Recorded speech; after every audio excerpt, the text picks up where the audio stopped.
Welcome back to the Yamaha MC, and today we are answering the question, can 3 cylinders replace 4? And with that, welcome to the review of the Yamaha Mt09 from 2023. This motorcycle has been very kindly provided by Svetoslav, one of my loyal subscribers. He said he has to work at the moment, so I'm out here alone reviewing this beautiful bike.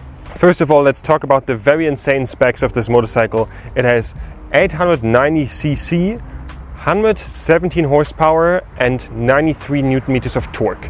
That's actually for a naked bike with such a short wheelbase quite insane. Apart from that, the 2023 model comes with an up and down quick shifter, a slip assist clutch, an improved throttle by wire as they have been a bit dodgy on the older ones, a 3-axis IMU system from the Yamaha R1, which is improved over the previous version, so it makes the bike lighter. Speaking of weight reduction, this motorcycle has aluminum forged wheels and an aluminum swing arm, which brings the weight down even more, which leads to a total weight of 190 kilos or 411 pounds, which is, for a naked bike also of this size, you must imagine this motorcycle is quite big, how it's standing here in front of me, is quite impressive. The motorcycle has 2 ABS modes and 4 engine modes, with different settings for slide control, wheelie control and ABS. The motorcycle has Kaiba fully adjustable front forks and an improved Olin shock in the rear that is also fully adjustable and is also remotely preload adjustable.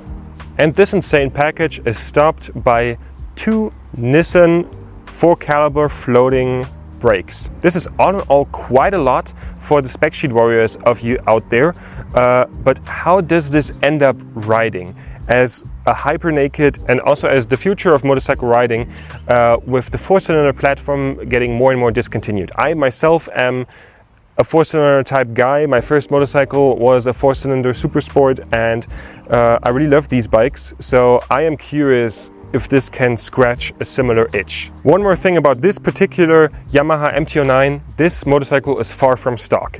It has clip-on handlebars, which give this more of a Street Fighter-ish feel, has a little windshield, it has a catalytic converter delete and a straight pipe, and also an improved engine mapping for more power. One of the first things when approaching this motorcycle is that this motorcycle, even with its short wheelbase, is enormous and quite high. When first coming up with the Yamaha Mt09 platform, Yamaha Europe, which was the department that kind of came up with this, was going for kind of a motard feel, and that's what really shows here. This is how I am sitting on the 82.5 centimeter high seat of this motorcycle. For reference, I'm around 6'5" or 196 centimeters. And I have to say, for me as quite a tall human, this motorcycle fits well. It fits like a glove, which I really appreciate, as for taller individuals it's quite hard to find like a sporty naked bike that suits. So let's see how this thing handles on the road and see if 3 cylinders can replace 4. So let's go. First thing that's very noticeable is that the ergonomics package is really well suited for me. Like, all my taller viewers definitely keep an eye on this. This is the first naked bike on this channel where I'm like, yes, this fits like 100% my needs as a taller person. So everyone above 6 feet will be very happy with this motorcycle. You're fine on many motorcycles, but on this one it's a particular feeling because you can really ride this motorcycle on the balls of your feet without too much trouble. Because usually when you have proper riding position, it becomes really uncomfortable very quickly, especially in your knees. Now we're going onto the highway. We're now in the strongest power mode, and let's see that everything is secure and fastened on me. Can we go one lower? And let's go!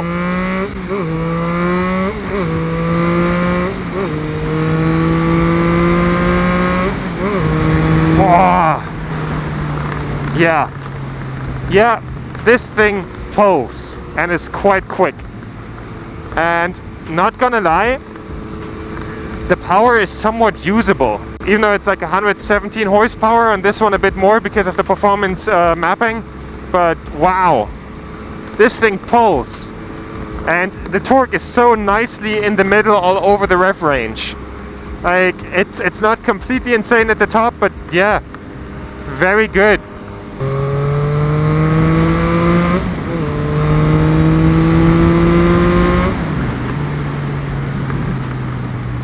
So passing power is definitely there on this motorcycle.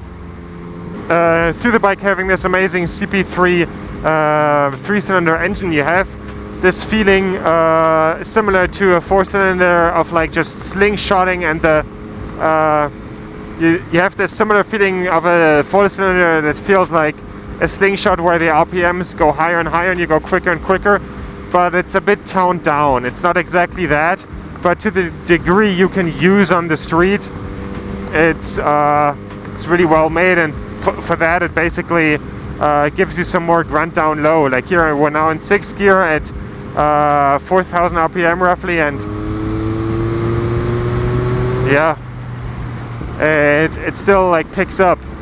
Like the bike isn't dead below 7,000 RPM, which is nice.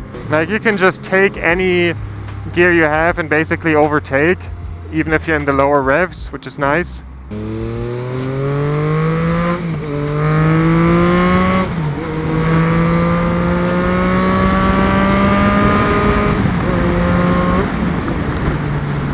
Oh my god, this bike is relatively quickly, like as soon as you start swimming through traffic and accelerate for a bit, then like very quickly you can just, I don't know, take your license and rip it into very little pieces. Yeah, let's say it like that, the bike doesn't bring out the best side in you.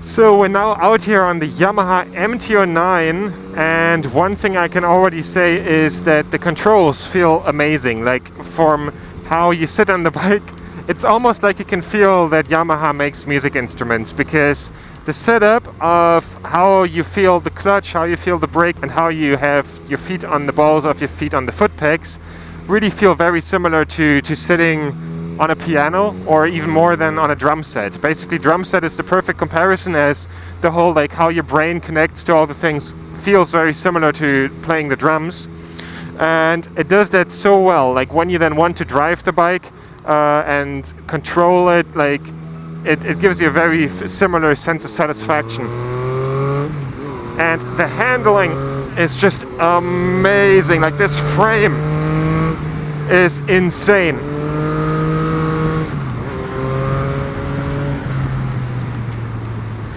The motorcycle really is an incredible amount of fun, and also the exhaust, like sometimes when getting off the gas, makes like little sounds that are so satisfying, and the bike really feels like a sports bike. Well, as a naked, basically. Like this, it has so much joy of a super sport, but like on a naked bike platform, and the engine has like this way of pulling that is perfectly in the middle between 2-cylinder and 4-cylinder. It kind of loses the best part of both, but I think the compromise is definitely well worth it. There's basically no complaining whatsoever. The suspension does its great job so great, and I have to say this is one of the best frames I've ever ridden. And the whole like motard approach that Yamaha wanted to take with this machine also shines through so nicely, as you can really push the bike as well, in the sense of you pushing it down in the not so fast turns. One thing has to be said though, this bike turns you into an absolute menace to society, and the bike wants more and more, always.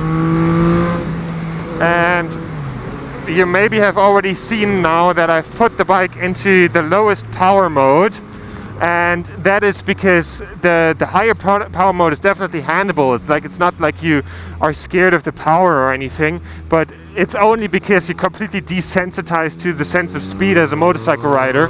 Like, honestly, if you ride motorcycles, it ends up with you being bored on the seat of a sports car very quickly.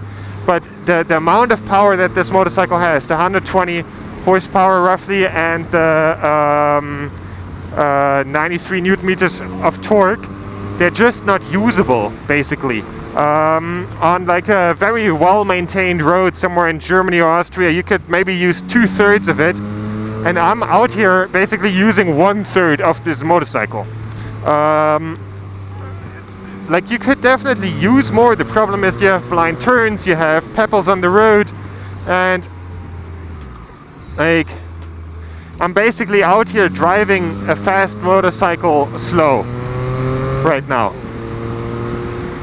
But on the other hand, it's nice that you have still quite a lot of usable power for a motorcycle like this, while the not usable part of the power then can basically be used on the track or when accelerating on the highway. So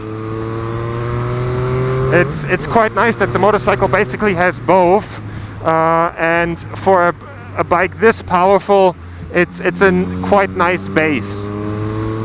But one thing has to be said, a phenomenal motorcycle like this is constantly begging for more, and that is not the best dynamic, I have to say, when sitting on the bike. Of course, that's not the motorcycle's fault. Like, one thing really has to be said: even if you're the biggest hooligan on the street, it becomes very hard to use more than 95 horsepower, and this is an absolute proof of that, because I had this, I'm basically not using the last third of this machine.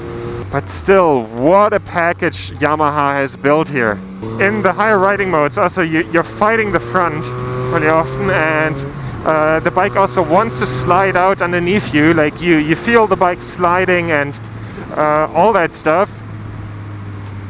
So you're always fighting a bit the motorcycle, which is satisfying, but at the same time it can also be very discouraging, because you're fighting the bike against what it wants to do, because you just cannot do what it wants to do. Like, if you have the bike in the highest power mode and you drive along the curves that I just did, you will hit 180. You will hit 180, and then you have a sharp turn coming up, and then you're completely stomping on the brake, and then basically taming down the bike to then be able to take that turn again, while absolutely obliterating any kind of like motorcycle street riding law.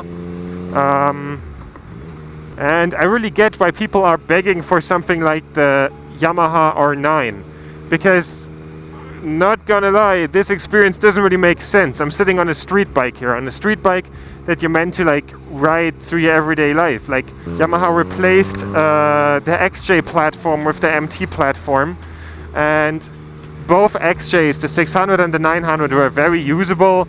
A bit dull, yeah, but like, you know, like, this is not boring at all. This is not dull at all, but and still quite usable. But yeah, still quite the overkill. It's like fighting ants with a bazooka. Also, really nicely how the TFT incorporates into the design language of the motorcycle. Like, for example, if you are in the perfect zone to use the quick shifter, the rev meter starts glowing green, and that really well fits with the black colors and like the whole dark side of Japan theme of the motorcycle. Also, when it's possible to use the up and down quick shifter, the quick shifter down is usable as soon as you roll off the throttle, and the up one as soon as you go on the throttle. It gives you a green glowing sign. Also, this motorcycle is incredibly beginner unfriendly. This motorcycle is basically, you've ridden motorcycles for quite some time, you did the super powerful bikes, the 1000s, and now you want something that's a bit more chill, but at the same time still complete insanity. Then that's the bike for you. I kind of have to say, for anyone else, like, nah. Like, and especially if you think, Yamaha Mt07 or Yamaha Mt09, If that's a thought you're having, please turn off YouTube and sit in the corner for an hour and consider your life choices, because this motorcycle is freaking dangerous. Speaking about the Mt07 comparison, maybe if you just want fun and your majority is on fun and not like on having the most powerful bike, and you don't really plan on taking a bike to the track, just get the Mt07, because this is a motorcycle where you should take advanced riders training on how to properly ride turns, to properly be able to enjoy the bike, and also to be able to not off yourself on this motorcycle, and also take the bike occasionally to the track, because as soon as you ride this bike slow, it becomes quite stall, as you're like realizing as I'm following this Harley right here.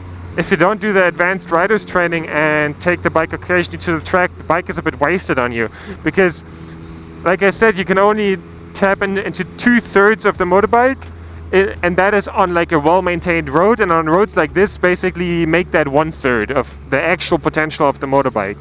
But the bike will always tell you that it can do more, and it will do that at every single turn, and that's not an experience that sounds like much fun, to be honest. The bike is amazing and also quite fun, but at the same time it's also discouraging. Like, this motorcycle is basically the prime example of people picking up a hobby and getting an expert tool, because this is an expert tool, this machine, and it's an expert tool that if you're not an expert and try to be one on this machine with lacking, like basically being able to talk the talk but not walk the walk, basically this machine will kill you. Like, that's obvious. Still an amazing motorbike though, absolutely.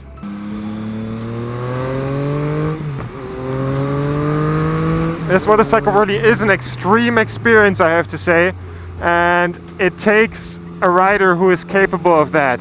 So really buy this if you're an expert at riding motorcycles. I'm very conflicted about this, about the riding experience of this machine, because the bike rides great. It rides really amazing. It is an amazing frame, amazing engine, amazing everything. But like, it really is the experience of riding a fast bike slow. This is an expert tool, and the thing that I'm worrying about is seeing someone buy this machine without basically having the skill to back it up, you know, because like you see that in many sports. You see that in surfing with people buying the fancy shortboard. You see that in rock climbing with people having the fanciest equipment but not really being able to climb anything overhanging. You have that with snowboarding and skiing. You have that in every sport, and you have that in motorcycle riding too. And with this one, beware. Beware if you want to upgrade and think, oh yeah, this is probably something I should get, and maybe I shouldn't get the Mt07 because then I have more power to grow into. Bullshit on this one. This is an expert tool for people who know what they're doing, and that's who should buy this bike. But at the same time, I'm conflicted because it still has quite a lot of usability in day-to-day life. So if you know what you're doing, you can also ride the thing to the office and through your local twisty road. And of course you sacrifice a bit on that for like actual track riding. So the bike is basically perfect for someone who's really experienced and knows what they're doing, but maybe doesn't have the most amount of time and rides the bike also quite a lot on the street, and then occasionally like, I don't know, 2 times or 3 times a year takes it to the track. Not gonna lie, for me as a motorcycle rider who's doing this video, this bike is too much for me. Like, I spent more time catching the thing than enjoying it. So I'm now back from my ride impression, and we're here with Sviatoslav. He finished work, and also because this is his motorcycle and he has the most experience with it, we can now have a talk about how the Yamaha Mt09 actually is. And first of all, one question that's in my mind is, can 3-cylinder replace 4? Because with the new emission laws and the European Union, we are currently experiencing the death of the inline 4, and this is kind of the closest thing. And you've been riding the Suzuki GSX-R? Yeah, 750. So how's your impression on that issue? Well, I found this bike actually while searching for a replacement for a 4-cylinder Super Sport. Okay. I wanted something more comfortable, but that had the top end power. Okay. So that's maybe the cool street replacement, Yeah. which is not so extreme like Super Sport. But I mean, it also kind of has both and nothing at the same time. I feel like you have quite a top end and you have quite a low end grunt, but you don't really have it like a 2-cylinder or a 4-cylinder.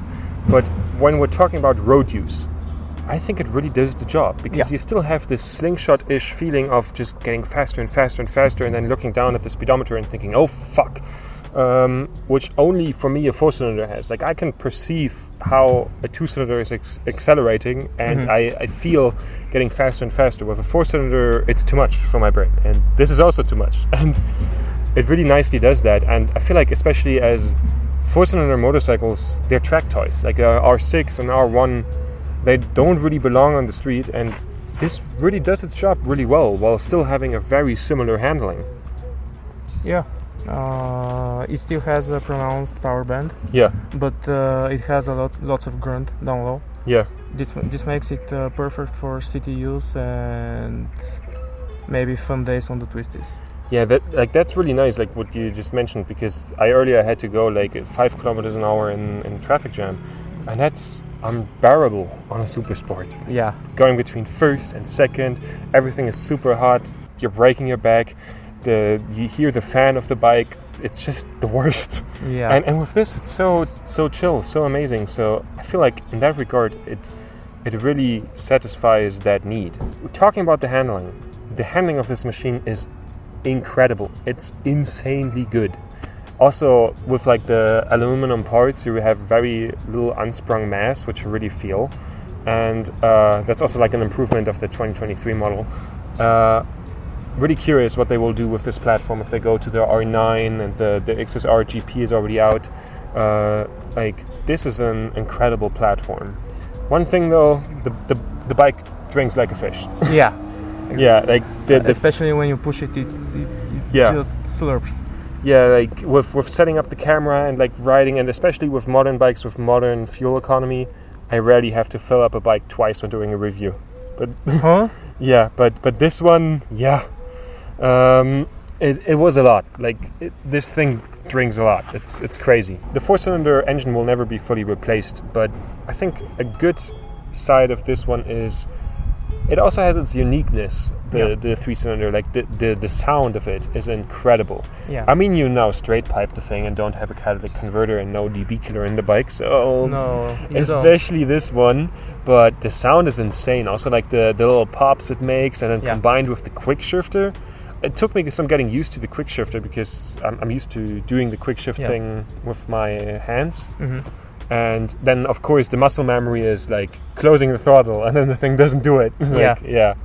And you have to be really intentional with the lever though. But I mean, the lever feels really nice. When I hear the word sequential transmission, you have a feeling that you associate in your brain that goes like tack, tack, tack when you go, and this is really it. Like, yeah, exactly. Yeah. When you just go open and punch through the gears. Yeah, really, the feeling of the quick shifter is just amazing, and it took me some getting used to, because I was always closing the throttle right before, because I was used to doing the quick shift thing without a quick shifter. Yeah. And that doesn't work, but like all in all, that you have a quick shifter on a bike at this price point of like 11,200 euros, I think. What did you pay for the bike? Oh, well, I paid like 8,050 euros. It's actually second hand. It has a previous owner. That's a really good deal. About the quick shifter, that's actually one of the better and smoother quick shifters that I've tried. When I was looking for this bike, I tried the Aprilia Tuono 1100 and Yamaha Mt09. And Mt10. And both of them had a really choppy quick shifters. And this was already hard to get used to, as someone who's. I think I used the quick shifter once on a FZ 1000, I think. And speaking of the Aprilia Tuono, I rode the Aprilia Tuono as well, the Gen 1, and that bike feels dangerous. And this motorcycle is also not for the faint of heart, but but it feels very smooth and refined, and you can use it in the street. It's manageable. Yeah, it's very manageable, but it's really a sheep in wolf's clothing. Like, the thing feels like you can handle it. This is a dangerous machine. Like, you feel the frame and everything. This is a bike that belongs on the track, basically.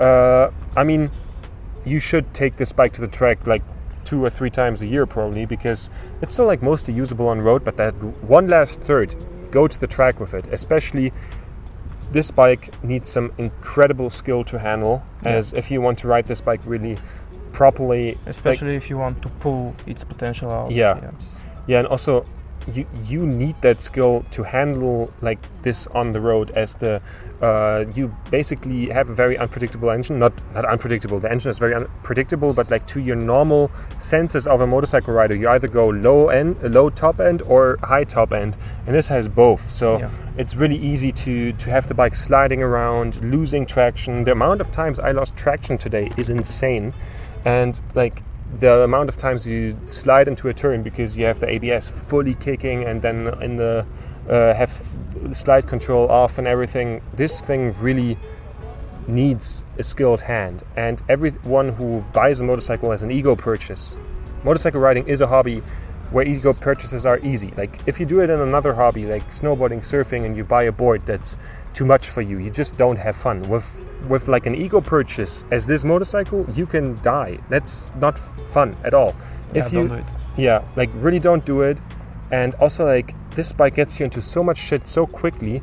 Like, you accelerate and all of a sudden you're going like unimaginable speeds. Really, also young men, stay away from this. Like, if you still have like your wild hormonal phase in your 20s, like, no. Yeah, don't have do a it. saying in Bulgaria, your head needs to listen to you. Yeah, that's basically it. Yeah. You need to be grown up and know your stuff, and don't do stuff where you're not supposed to do it. Yeah, and this is basically the prime example of this. And I actually have to, like, even though this is an amazing bike, I have to give a huge buyer's beware, because this is really a motorcycle you can very quickly get you into shit with. Like, really look out for yourself if considering this motorcycle. This is not a first bike, and this is also, I don't think, a second bike.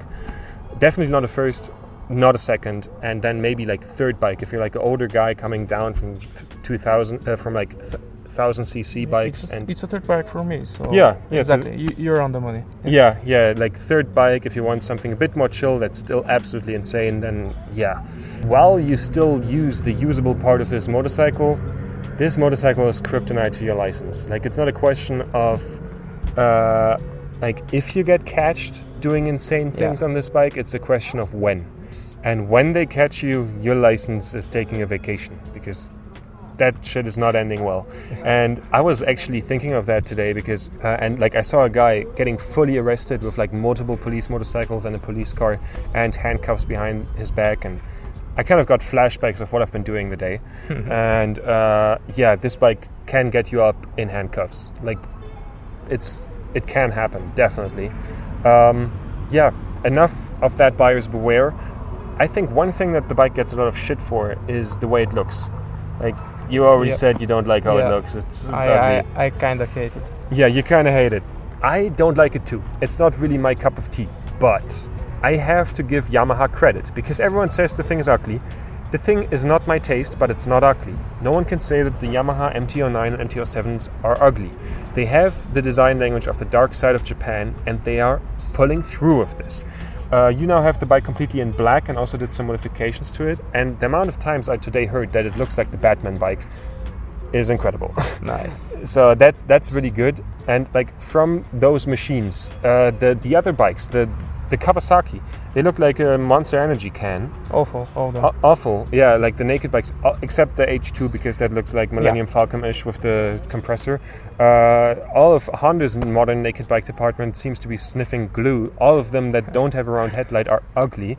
And then you have this, and they kind of stayed with it, with like the neon front light, and you really feel like if you would have some dark motorcycle clothes and a black helmet, you would feel quite cool on this machine.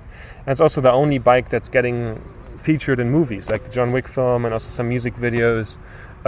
So even though it's not my cup of tea, it cannot be said that the bike is ugly. Yeah, all in all, amazing bike with a huge buyer's beware. and it kind of can be your 4-cylinder replacement for the street. And with that, please like and subscribe and support the channel. Check out my Patreon and the channel membership, and see you guys in the next one. Huge thanks to Svetoslev for providing me this motorcycle and supporting the channel through that. You're welcome. Yeah, and see you soon.